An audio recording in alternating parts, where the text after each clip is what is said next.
ជឿនលឿនរបស់គេអូប្រទេសគេកំពុងអភិវឌ្ឍប៉ុន្មានឆ្នាំមុនគ្មានទេ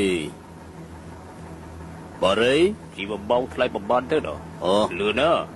$18អូថ្លៃណាស់អូតែកែអូខ្ញុំគេតែកែបន្តិចអ្នកជួយគ្រាន់តែកែក៏គ្មានដែរដែលកែរបស់លោកថ្លៃប្រមាណខ្ញុំអត់បានយកមក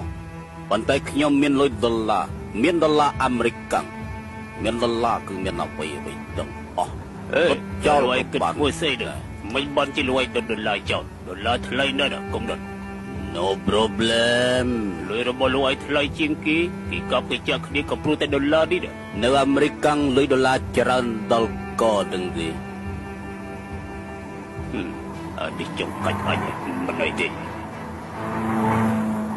វើសម្លាញ់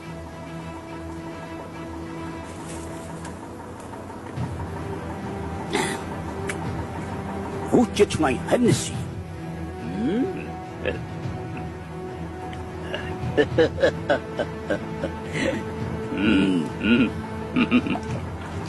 ហេ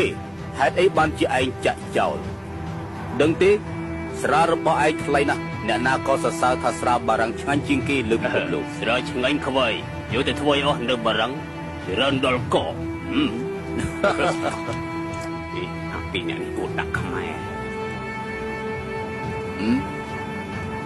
បើឯងអួនកោវត្តទៅខ្មាស់វាគ្រាន់តែថែរក្សាក៏មិនបានផង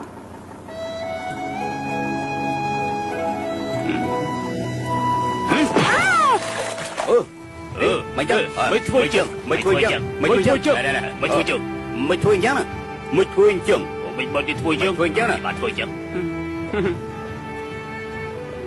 ណែហើយមិនក៏លោកឯងធ្វើយ៉ាងចឹងលោកឯងធ្វើនេះបានន័យថារំលោភសិទ្ធិមនុស្សណាលោកឯងដឹងទេខ្ញុំធ្វើការនៅអង្គការសិទ្ធិមនុស្សដឹងទេខ្ញុំអូពួកនេះយកទៅណាអស់នៅស្រុកខ្មែរច្រើនដល់ក